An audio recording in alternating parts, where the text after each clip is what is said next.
Si vous nous rejoignez, vous le faites bien. Bienvenue dans ce 12h30. Les titres.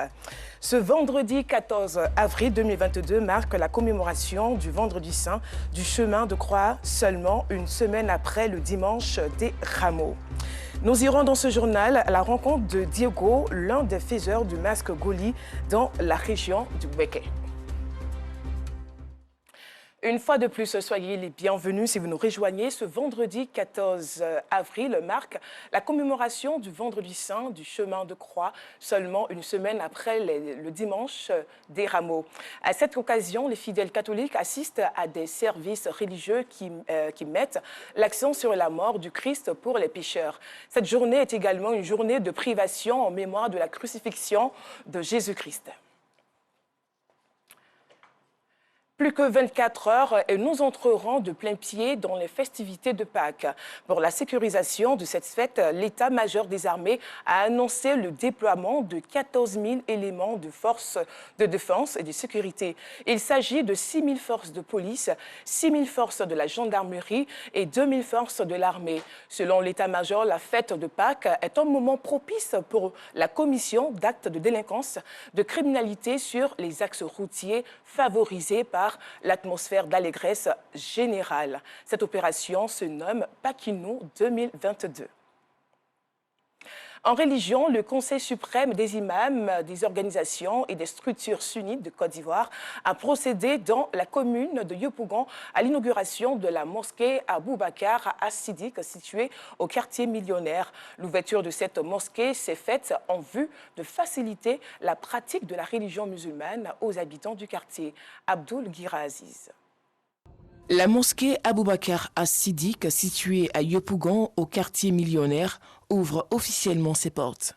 L'inauguration s'est faite ce matin à l'issue d'une cérémonie de réjouissance organisée par les fidèles musulmans du quartier. Je suis très content, très fier de l'organisation de cette manifestation et surtout l'engouement que la population a eu, ça allait dans mon cœur. Le propriétaire de la mosquée, qui est Imam Samassi, il a un fils qui est hors du pays, qui a embatté le pas, qui a dit à son père qu'il va faire la mosquée en dalle. Dieu merci, dès qu'il a commencé, et les bonnes volontés sont venues partout. Une occasion pour Imam Traorézian d'inviter les fidèles de la mosquée à la cohésion. Pendant notre intervention, il y a eu des différents points. Donc en résumé, c'est la cohésion sociale d'abord, au niveau des musulmans, au niveau de la mosquée. C'est le lieu où les musulmans doivent se retrouver et s'unir. La cérémonie a bénéficié du soutien d'Adama Diawara, ministre de l'Enseignement supérieur et de la Recherche scientifique. Le ministre de l'Enseignement supérieur, le professeur Adama Diawara, est un homme religieux, est un homme de foi. Donc, tout ce qui touche à la religion, qu'elle soit musulmane ou chrétienne, le ministre sera parfaitement préoccupé et touché, et donc toujours avec Dieu de la commune de Yopougon. Cette rencontre a pris fin par des bénédictions de Moussa Fadiga, président du Conseil suprême des imams, des organisations et structures sunnites de Côte d'Ivoire. Certains ne le savent peut-être pas, il existe dans le département de Katiola et de Niakaramadougou, au centre-nord du pays, les montagnes Ambol et Niangbo, des sites touristiques qui font la fierté des fils et filles de cette région malheureusement méconnue des Ivoiriens. Pour promouvoir ces sites, qui sont souvent objets de préjugés, les cadres de la région invitent les opérateurs économiques à investir sur ces lieux pour en faire des sites paradisiaques. Georgette Ido Fofana nous accompagne dans ce voyage. Le mont Ambol, ou la montagne qui nous a sauvés en langue locale, le Tagbana, est un lieu mystique selon une frange de la population de cette région. Sur la question, le chef de canton approché lève le voile. Il n'y a rien de mauvais dedans. Les gens gardent le nom de Tagbana parce que quand on veut les affecter ici, ce sont les sorciers, les Ambol, là, c'est chez eux. Même quand quelqu'un passe, il tombe, à force d'avoir peur même, lui-même il tombe en parle ici. J'ai écrit raison, mon moteur est éteint, il paraît vraiment c'est les sorciers. Il faut dire à la population que rien n'est mauvais à Frodan. Il n'y a rien de mauvais. Pour valoriser le mont Ambol, situé dans le village de Fronan, à environ 7 km de Katiola, des initiatives sont en cours selon le chef de canton. D'ailleurs, pour lui, cette montagne doit être considérée comme un site touristique. J'ai voulu faire une croix ici, c'est-à-dire un lieu touristique, un lieu pour venir faire le pèlerinage, un lieu de pèlerinage. Actuellement, c'est le moyen qui nous manque. Mais si nous avons les moyens, parce qu'il y a les champs autour, alors il faut trouver des moyens pour donner ces plantaires-là, puis faire des voies, et puis des gens qui ont les moyens pour faire un peu de business ici, faire des maisons, faire pour que les pèlerins qui arrivent puissent trouver à se loger, nourrir, tout ça là.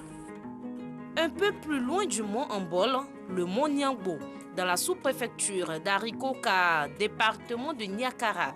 Pour le chef de service des affaires socio-culturelles de la mairie de Niakara-Madougou, cette montagne a perdu toute son attraction et son lustre d'antan en raison de la crise post-électorale qu'a connue le pays en 2010. Avant la guerre, c'était un peu facile parce qu'on avait des touristes qui venaient, des tierces personnes aussi qui venaient visiter la montagne. Mais après la guerre, vraiment, tout est tombé à l'eau, c'est devenu difficile. Nous allons réaménager et réactiver, sensibiliser encore la population. Niangbo, grosse montagne en langue locale, le Tagbana, reste toutefois méconnu en Côte d'Ivoire. Camara est surveillant au centre émetteur de la société IDT. Il utilise ses temps libres comme guide. Ici, les surveillants du centre émetteur de Niangbo, il profite aussi pour surveiller en tout cas un peu de tout ici. Tout ce que vous voyez ici, les antennes que vous voyez, et la montagne qui est là. Donc pour avoir accès ici, en tout cas, il faudrait que je vous donne les vrais plans où on va passer. Les monts Ambol et Niango sont en quête de promotion selon les filles et fils de cette localité. Pour l'heure, les autorités coutumières et administratives de la région invitent les opérateurs économiques à venir investir afin d'en faire des sites paradisiaques. Retour sur le plateau, au Mali, la ministre allemande des Affaires étrangères, Annalena Baerbock, a pressé à Bamako le gouvernement malien de cesser de coopérer avec les forces russes. De son côté, son homologue malien, Abdoulaye Diop, a demandé en présence qu'on se garde de tout amalgame et affirmé la nécessité de respecter les choix de son pays. Rendons-nous dans ce journal, dans la région du Bouéké, à la découverte de celui qui est le seul enfant de l'histoire du masque Goli à avoir sifflé dans la corne de buffle. Devenu grand, Stéphane Yaoungoran, dit Diego, est reconnu pour ses prouesses et ses sonorités particulièrement qu'il procure avec cette corne. Le jeune homme écrit son histoire avec sa corne, une histoire qu'il veut exporter au-delà des frontières de la Côte d'Ivoire. Bintou Pekele.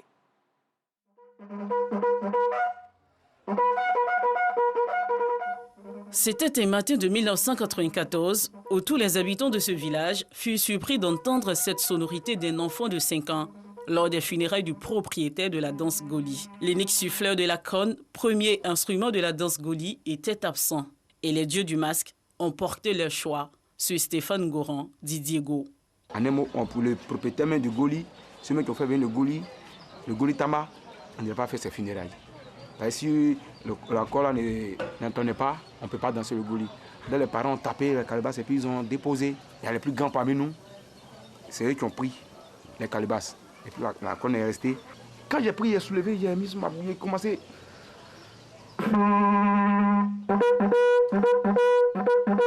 Il n'y a pas de bouton. J'ai fait sortir des sons et puis en même temps, je siffle, le masque danse et puis moi, j'ai dansé. Ils ont appelé tout le monde, venez, on va danser le Goli. Voilà comment c'est parti. Tu avais déjà fait avant? Jamais. Voilà pourquoi il dit c'est un don des ancêtres et puis un don de Dieu. Mais Diego était loin d'imaginer le poids de ce choix des ancêtres. Sa vie n'allait plus être la même. Le même jour où j'ai commencé, j'ai eu 4404 francs. C'est resté aujourd'hui ici. À cause de ce truc, quand même, j'ai été paralysé. Quand j'ai commencé, il y a eu trop de trucs. J'ai été attaqué, parce que c'est jamais arrivé. On va dans les villages, c'est moi, on voit un enfant de rien du tout de 5 ans, à la taille. Je faisais des merveilles. Sans mes parents, si ma maman ne vivait pas, mon papa ne vivait pas, on n'avait pas parlé de Diego. Quand tu as fait un enfant, c'est qu'il voulait faire. faut lui laisser faire. Et puis ça me fait plaisir. À cause de ça, il n'est pas parti à l'école. Hein? Je vais dire quoi? Il n'a qu'à se croiser. Tout ce qu'il veut faire là. J'ai pris Dieu pour lui donner. Stéphane a également été contraint d'abandonner sa passion, le football, qui lui a pourtant donné une autre identité, Diego, à l'image de l'international footballeur argentin, Diego Maradona. Aujourd'hui, partout où j'arrive, j'ai l'opportunité et la porte ouverte, la grande porte ouverte pour moi. Le moment opportun n'est pas encore arrivé, le bon Dieu n'a pas encore sonné. Hein? Voilà pourquoi aujourd'hui, c'est comme ça, mais je ne me plains pas. Et je ne suis pas malheureux.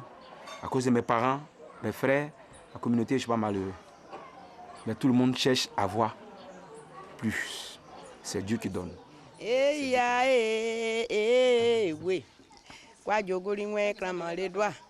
Le dernier d'une fratrie de 11 enfants dont le père faisait partie des gardiens du Mas Goli et la mère chanteuse, Diego a finalement accepté son destin, celui du fils attendu du Goli, selon les anciens. Tous les vieux qui faisaient ça et tous sont morts. Mais Diego, on ne sait pas si c'est Dieu qui l'a envoyé.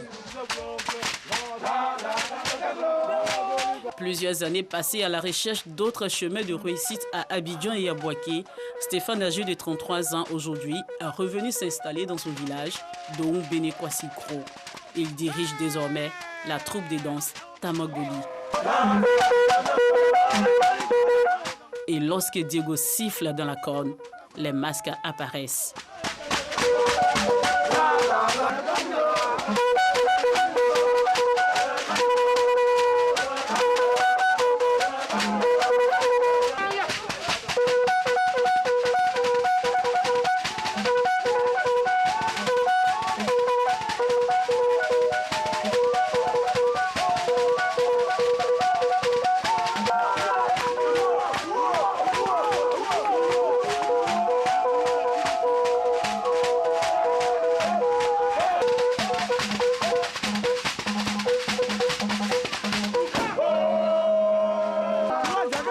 À côté de Diego, Borès, son frère, il est le lead vocal du groupe. Derrière ses fils, Hélène esquisse quelques pas de danse en soutien. Les femmes ne dansent que quand les masques se retirent. Puis, la scène revient aux enfants. Ils sont l'avenir du Goli. Aujourd'hui, moi, je demande au ministère de la Culture qu'il y ait une école pour nos traditions. S'il y a une école, que les enfants commencent à apprendre un peu, ça va beaucoup nous aider encore à évoluer encore le Goli. 27 ans après, Diego, l'enfant prodige, ou le Messie, comme il aime se qualifier, continue de faire son chemin. Son objectif aujourd'hui, c'est de transporter la culture et son talent au-delà des frontières. Et justement, ce matin, il a rendez-vous dans un studio d'enregistrement à Bouaké. Diego vient allier tradition et modernité. Il faut regarder sur le côté là. Hein, le son, c'est pas... Il faut essayer de toucher un peu. Ok.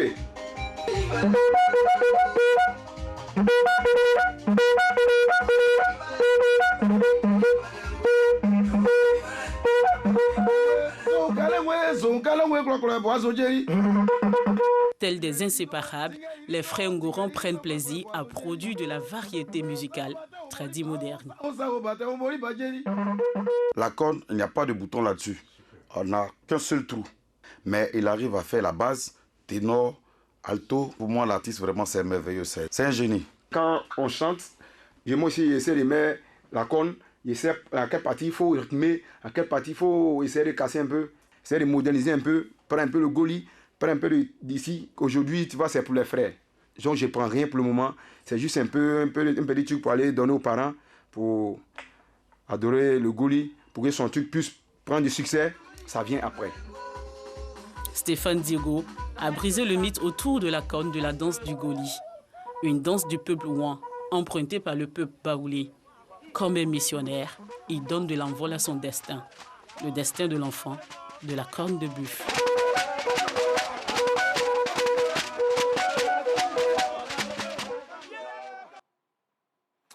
Et voilà, c'est sur ces images culturelles que prend fin ce journal. Merci de l'avoir suivi. Afiseta Karamoko vous retrouvera pour le Flash et la grande édition.